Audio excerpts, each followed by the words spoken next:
Hi, everyone. Welcome back to Fierce Honest Hearts. I am Heidi. With me is Fereshta, and we're back. We're excited to be back. And it's interesting. This is going to seem like a sidebar, but I was listening to We Can Do Hard Things earlier. And one of the things that Glennon was talking about is how they realized this like 250 episodes in that most podcasts have seasons. And I was like, just something to put out there that we might want to consider having seasons. Anyway, just going forward. So let's see. My check-in is, So I mentioned last week that a friend of mine who does feng shui worked with me and did some things and helped me figure some things out. And then earlier this afternoon, another friend of mine that I worked with years ago when I was with my former partner in organizing. And I've learned a lot from her. And anyway, we met up again, FaceTimed earlier, and she gave me even more support and more ideas and just other things to think about. And so that was really helpful. So as I look around my living room, I'm like, oh yeah, it's slowly coming together and there's no rush in this. And so I feel good about that. I'm taking my time with it because I really, I'm being intentional, and I like that energy of being intentional.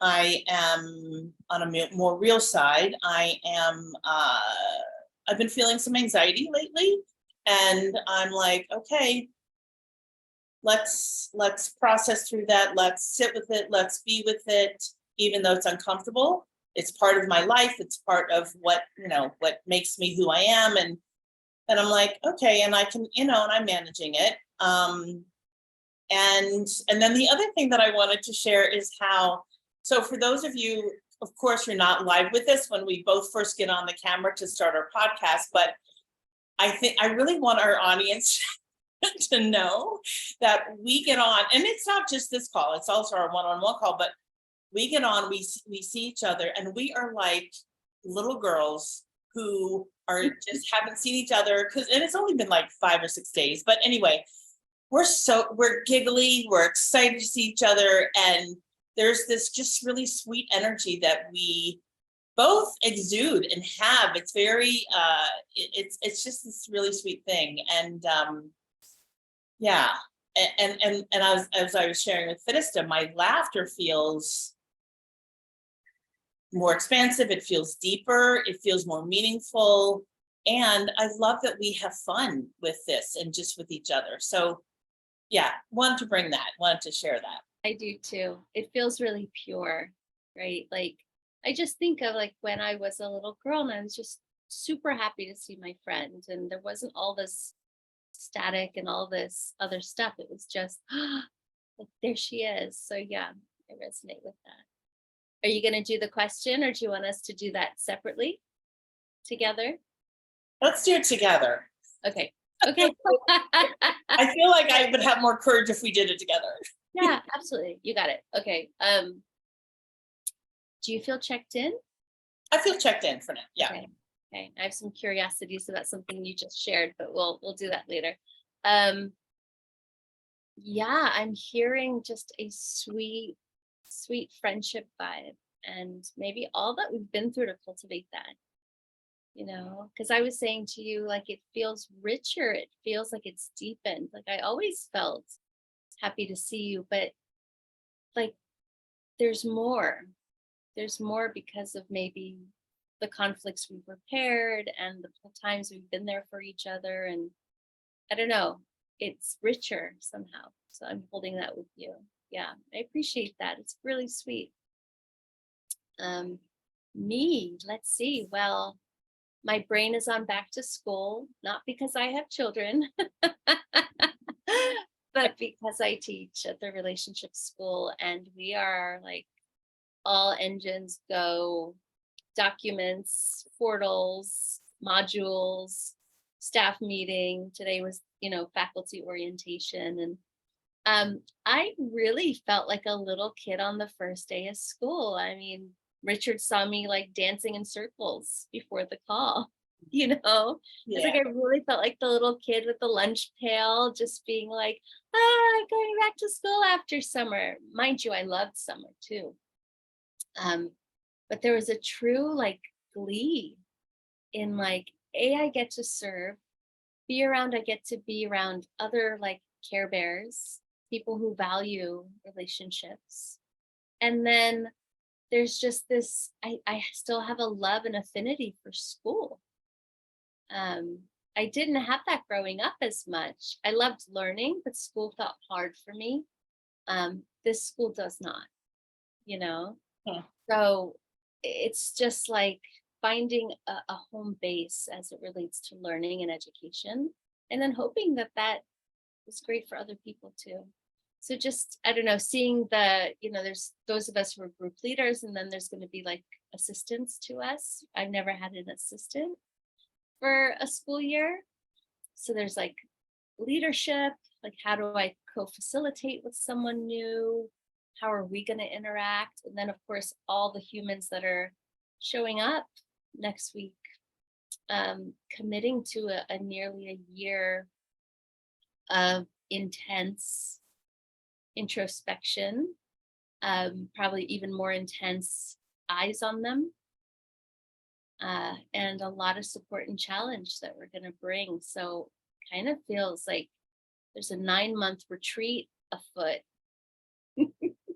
And I get to be part of facilitating it. So I'm just really happy. Oh, And not so like sad about summer finishing, because it's hot as hell still. So I feel like I'm getting a longer amount of time with summer vibes, which feels good. hmm. And just noticing how like transitions are fuzzy, right? I think in my brain, there's like end of summer, school year starts, and it's more like summer's ending, school is starting, and it's more dynamic than I give it credit for. Mhm. Mhm. Yeah. Yeah. Yeah. Yeah. Thank you for all that. Because I've been out of school forever. So the reminder of and many facets of it. So the reminder of you getting excited about it and feeling like a little kid on your first day with a lunch pail and whatnot, and your excitement about teaching, and then the information, the curriculum that you're going to be teaching, right? And then this new relationship, someone you've never worked with before. It's a new person in your life, and you're going to be co-facilitating there. And like you said, it is a year-long retreat. It's intense. I really hear that. Yeah. And to be a witness to it is pretty special. Is really special. Thank you. Yeah. I think of, when you and I taught at that Quaker gig, which I know is not the right words for it, but just imagine that every week for 9 months. Like it's incredible for me, right? Yeah. And and then also like it's a new team, right? Because some of us mentors are the same, but then there's a new group of like supporters and assistants, and so it's almost like, whoa, I just got to see the whole team on Zoom, and this is us. This is us for the next, till June. Yeah. Super exciting. It's really exciting. Yeah. And I know we're gonna frustrate each other and get on each, like we're gonna also be very messy humans too. But I'm excited for that too in a wild way. Yeah. Where am I gonna get stretched by people? And stretched in like getting grown by them, growing because. Yeah. Thanks, friend. Yeah, you're welcome. You're welcome. Yeah. So we decided we're going to do something a little different here. I mean, Heidi and I hold that we are trying to be as transparent as possible in our check-ins. And I invited a question to like let us deepen into that vulnerability. Also to model it for those of you who are watching, right? It could be super edgy, and we want to kind of demystify. It's edgy for us too. It's not like we're just like, cool, no problem. It is the deep end for us too. And I think it's worth it. It's just another level Yeah. of revealing oneself. So I'm happy to go first because I've thought of mine. Wow. Okay. So the way we're phrasing this part is like the thing I'm afraid to reveal, or the thing I have fear around revealing. Yeah. And for me, I'm going to Spain at the end of this month. And the friends I'm going with, one of them said, how do you feel about nude beaches? And I thought, I don't care. Like, who cares? Like, bodies are bodies, right? I was thinking externally. And my only beef with sometimes like repressed cultures, like people gawking on nude beaches, like that's the only thing that really, I said, bothers me.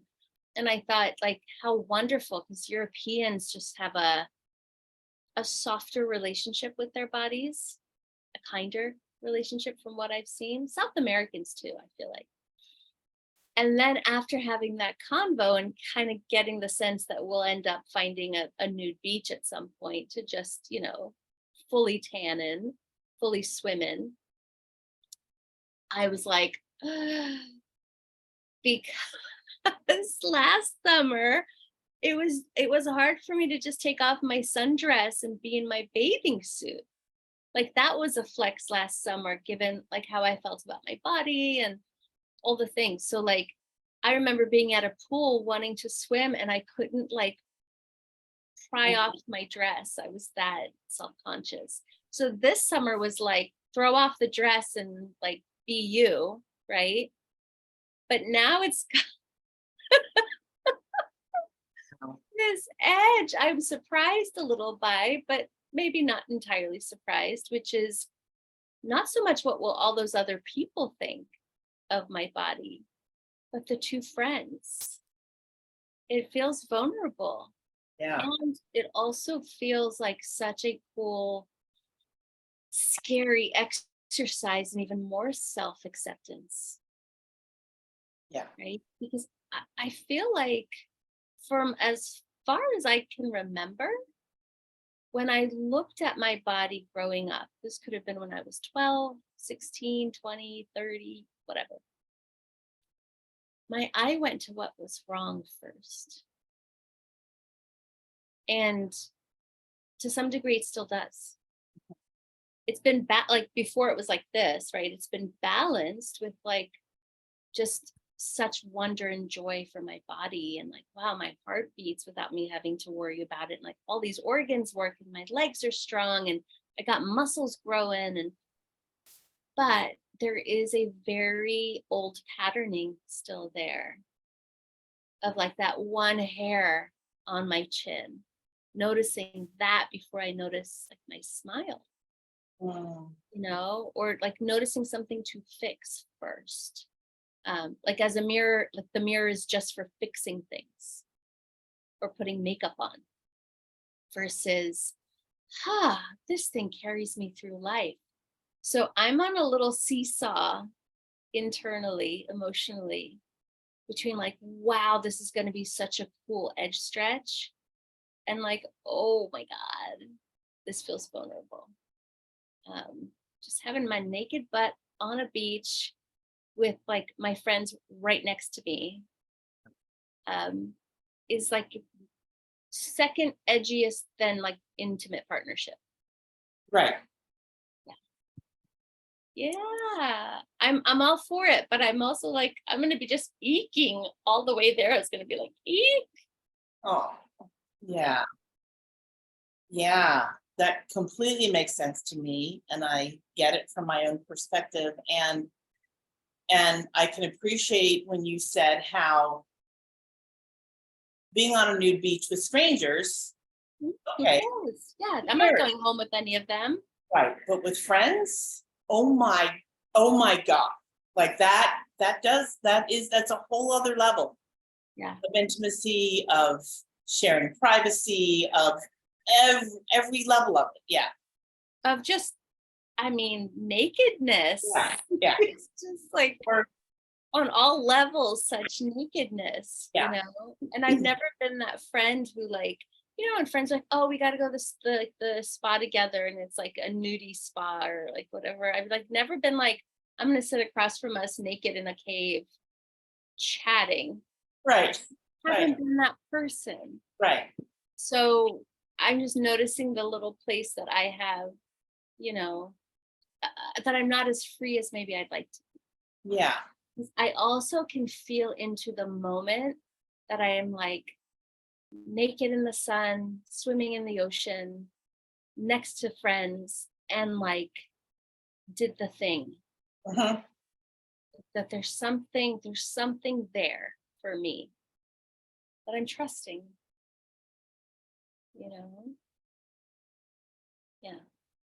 Yeah. And there's flaws. Like I'm just recognizing like, it's all the things like, oh my gosh, they have like blonde hair they don't have to worry about. I have like coarse black hair. Yeah, Like there's just this not even comparison for the sake of comparison, but comparison that can drop very quickly into shame. mm, And it's like the little, I'm calling it like the 13-year-old in me that's getting healing, as I like talk her through. yeah, There's nothing wrong with you. Like yeah. you're made in spirit's image and all the things. But I can feel a wounded teenager or even maybe preteen. Sure, sure. Different, you know? I wonder if, I'm just throwing this out there. So I wonder if, I would be curious if I was in your situation, this is just me, I would be curious to know how they're feeling about it. Yeah. Right? Relax. Because, and again, speaking for myself, if I were you, I would feel pretty much the same way. And I would also make this assumption that they're probably totally fine with it when I really don't know that they're fine with it. I don't know. They're having an edge stretch too. Yes, they might be having an edge stretch, which could be similar to yours, different from, but certainly an edge stretch. And so, yeah, that's what I would be curious I about. love that. Thank you. I will follow up and report back because Okay. I think I've been so in my Yeah, I get that. like, whoa, Yeah, to be like, wait, what if we're normalizing like this is edgy? right. Particularly as Americans. Yeah. North Americans. Yeah. Yeah. Thanks, Mm. friend. Thank you for sharing that. Yeah. Yeah. How about Oh my God. So I first want to share to our audience that I was already having vulnerability hangover before we even started the podcast. So that's where I am. I'm feeling an up level of anxiety and fear and all this kind of stuff. And what I'm most scared to reveal is that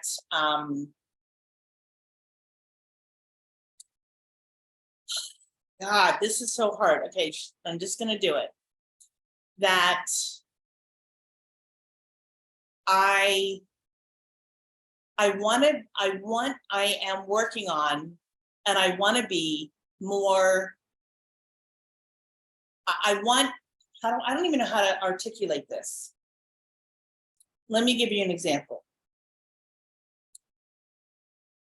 I want to teach others how I want to be treated, how I want to be talked to.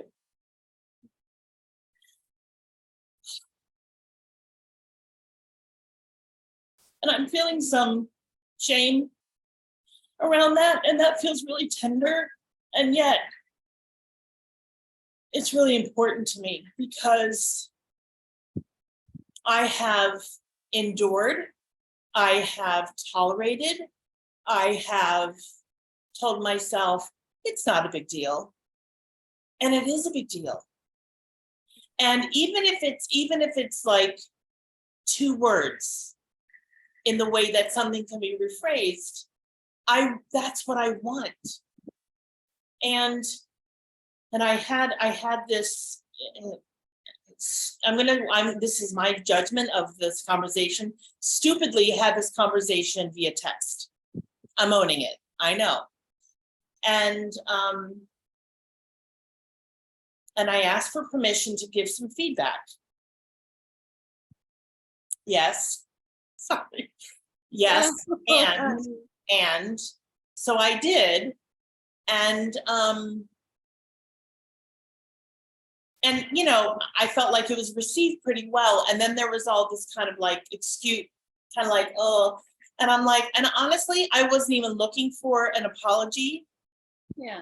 I wasn't. It's not what I was after. I was just like, receive it, because I hope for my own self that when I'm given constructive feedback, or whatever one wants to choose to call it, that I'm receiving it in the way that it's meant. If it's given with love and care, then I would hope that I receive it. And I was really careful with my words. And again, Heidi on text, like, you know, the whole thing, right? But did the best that I could.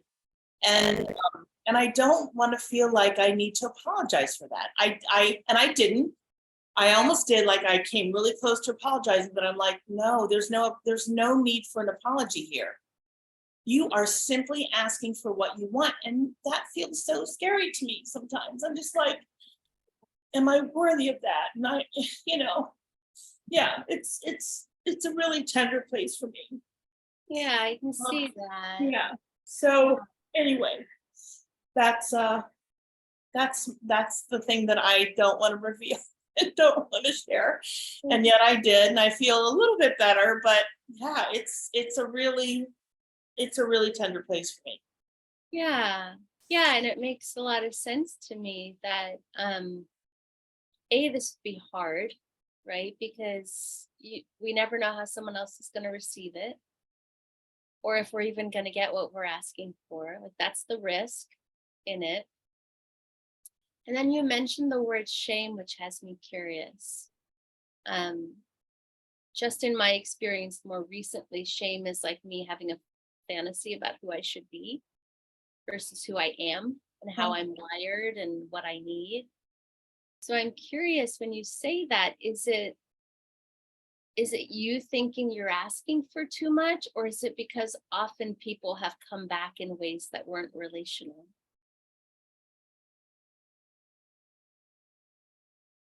A little bit of both. Mm-hmm. So not with this person in particular, but I would just say in general, there's been some eye rolling. Oof. And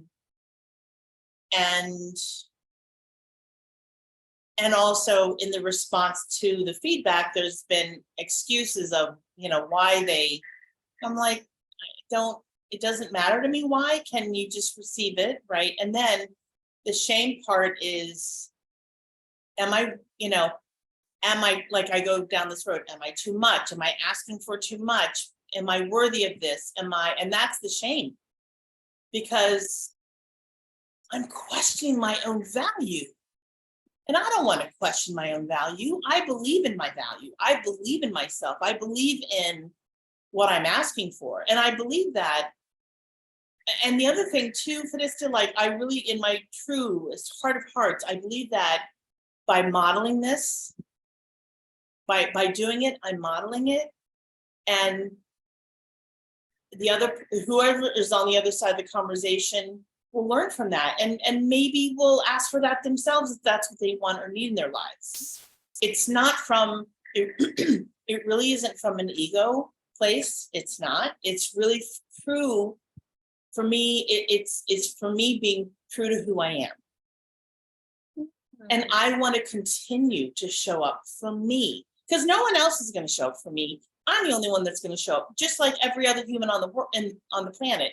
And so for those who are not asking for what they want, that's on them. But I'm going to continue as much as I can, when I have the courage, when I have the wherewithal to do it. I'm going to do that, and it's going to be scary, and it's going to get less scary. Yeah. Yeah, I just love that you're game for pushing this edge. And, you know, I get curious around like the too much. I think there's am I too much, period? And I think that's destructive for us, right? I've been experimenting with, am I too much for this person's capacity? Which feels less personal. Because too much is like we're inherently wrong. Right. Or Right. broken, or, those kind of sucky words. But to say, am I too much for this person to receive because of their capacity? This falls in line with last week's convo. Yeah. Oh, they haven't developed the skills and the capacity and the capabilities to be with someone like me. That's different. So I just offer that up, mini frack, but as a reframe, because the other one feels like I could feel how quickly I would fall into quicksand emotionally. Yeah. Yeah. I'm appreciating the addendum, which is, am I too much for this person or this person, their capacity to hold me, to receive me, to be with me as me. And if whoever that is, if they can, great. Yeah. I'm gonna feel a lot safer with you. I'm gonna feel like I want to be with you. I'm gonna, and the relationship can grow. Because I would invite you, if you're not doing that, I would invite you to do the same with me. Always. Yeah. Yeah. But we've also created a really safe place for Yeah. that, right? Because we're wired differently. We've learned that about each other. And then it's like, okay, well, I can't be self-referential with you. I have to know your care instructions because they're different than mine. And like all of that makes sense to me. I also wonder, this is my story at least, is like as a child getting the unspoken message or even the very explicit message that I was too much. And then that being something I actually believed instead of being like, okay, this person just isn't skilled up. Right? Like a 7-year-old's not going to think that. 7-year-old's going to go, it must be me. Right. And just one, like that's a place we always have to tend to in our lives, is like any story we made up as a kid. I'm like, is it really true? Right. Yeah. And I also don't want to diminish how horrible it feels when someone can't receive us. Oh, Because that's brutal. it is. It really is. Yeah. When someone does act like we're too much or asking for too much, and we're asking for like, here's like a baseline standard of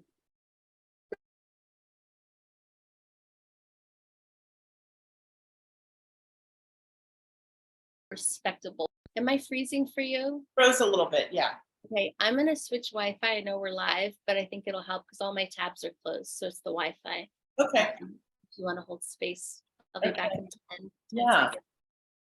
So I'm really appreciating what Fereshta is sharing here, because as humans, as we grow and expand in our lives and in our experience, we will have more capacity. We do have more capacity.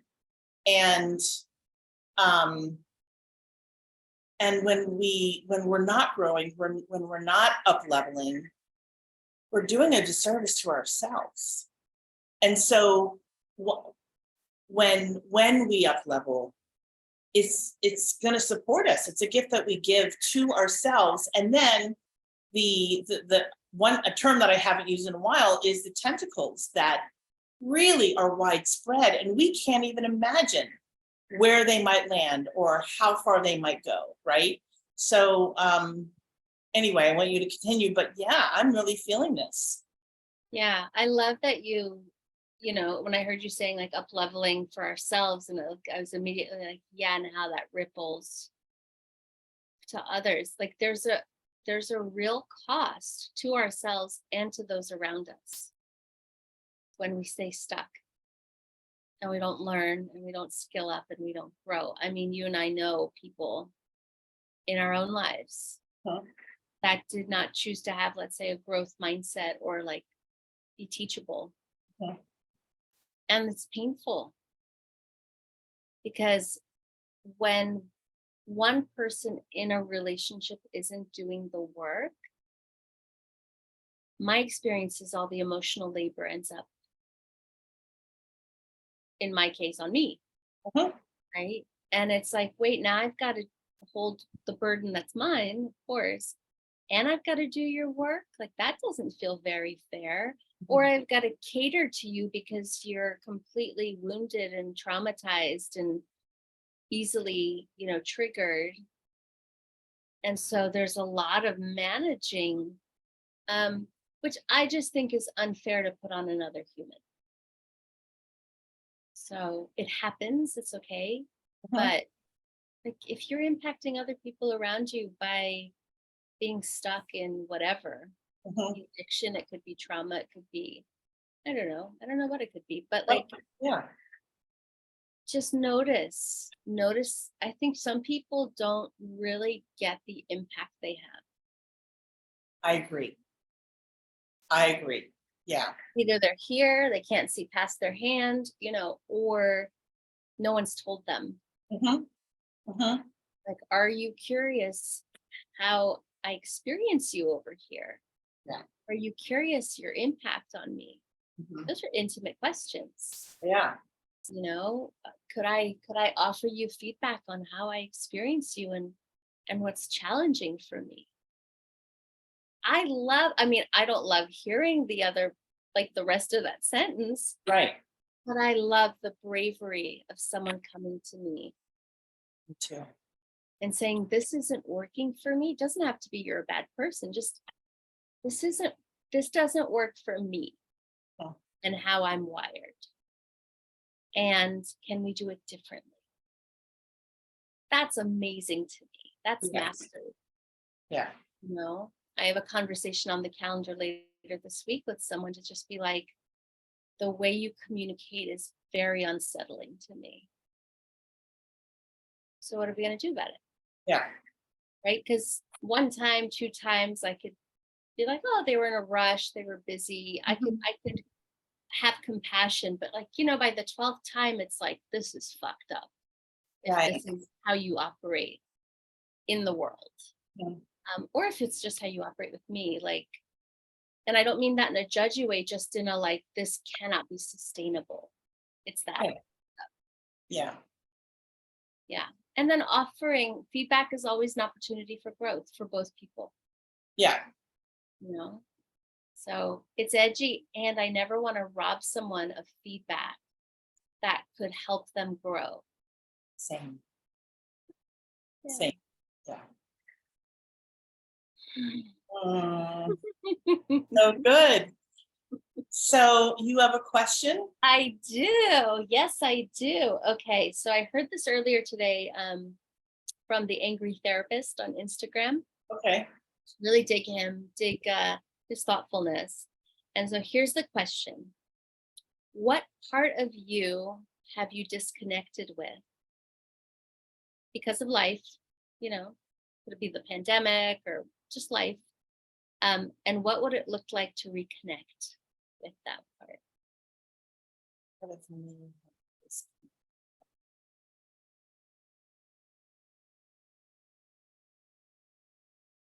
Well, I would say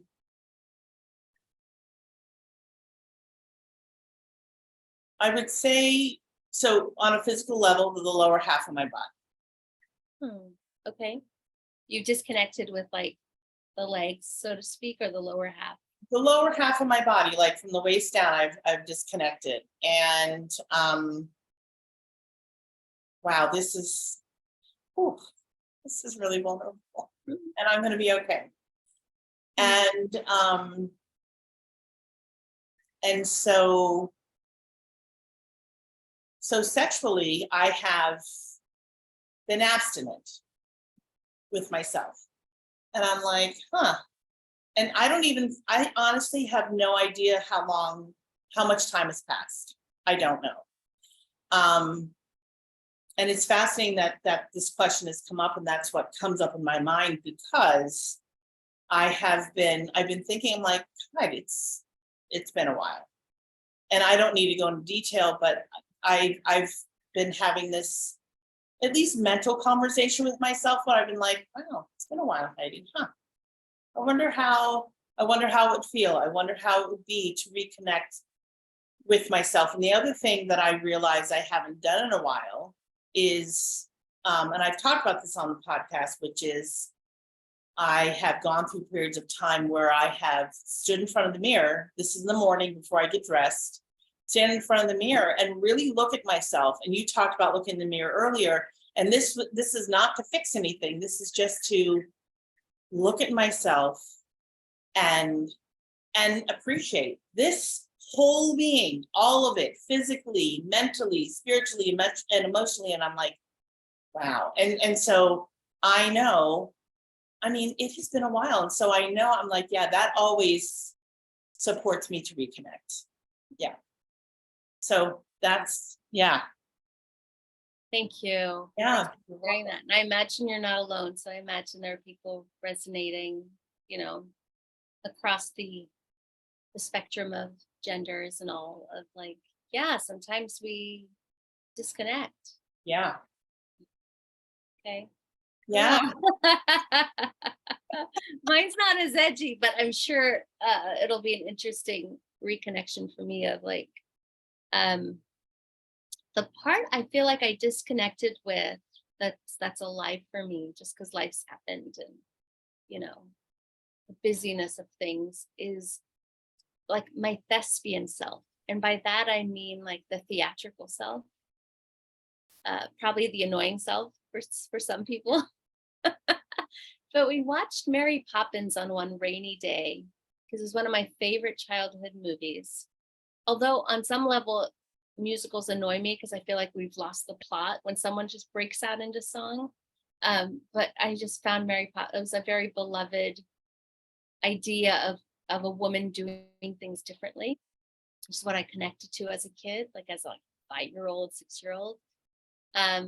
So I know all those songs. I probably, as a kid, watched that movie. I watched that movie so many times until my dad took away the VHS because apparently it's all I wanted to watch. And my cousins ratted me out, I guess.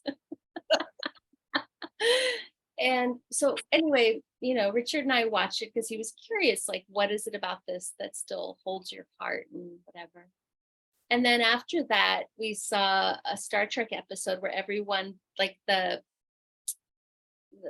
don't even know what to call it, but the energy that took over the ship had everyone in song, reflecting emotionally. It was hilarious, right? All these very intellectual, bright physicists and engineers couldn't help but share their heart through song. That's what the anima of this particular energy did. So everyone was like coughing up like that they loved this person or they were scared. It was just beautiful. And after that, I just kept like breaking out into song in the kitchen or in the living room or whatever. And I thought, I miss this part of me. This part of me requires playfulness and a relaxed spirit. And that most things in my life are in order to some degree. At least that's my story. I don't know if that's true. But it's just a little bit of a bigger, exaggerated stage energy. That is a part of me that I've tucked away just to be, I don't know, a serious, intellectual, academic coach. Like, no, I want that part back. And a way for me to reconnect, obviously, in singing songs, but also I shared with a few friends, like, I want to do skits on healing. I want to do something a little more playful than, here are 3 helpful tools. I want to have it be like, don't do this, do this, in a really fun approach. So that's going to be a way I get to reconnect with it. Love that. I would also be curious to know how getting back into your reconnecting with your playful, creative side, artistic side will elevate Ooh. right? Will elevate your business and how you interact with your clients and how you teach. I mean, all of it. Yeah. Thank you. I hadn't connected those dots, but of course, like how could it not? How could it not? Yeah. Yeah. Oh, I love that. Yay. Thanks, friend.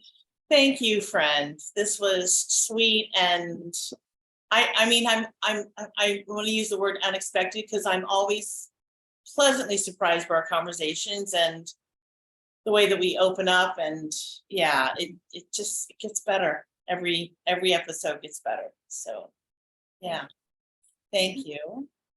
And to our audience, thank you for joining us, listening, watching. And if you haven't, please subscribe. Share us with your friends if you feel called to do that. And we'll see you next time. Bye, everyone.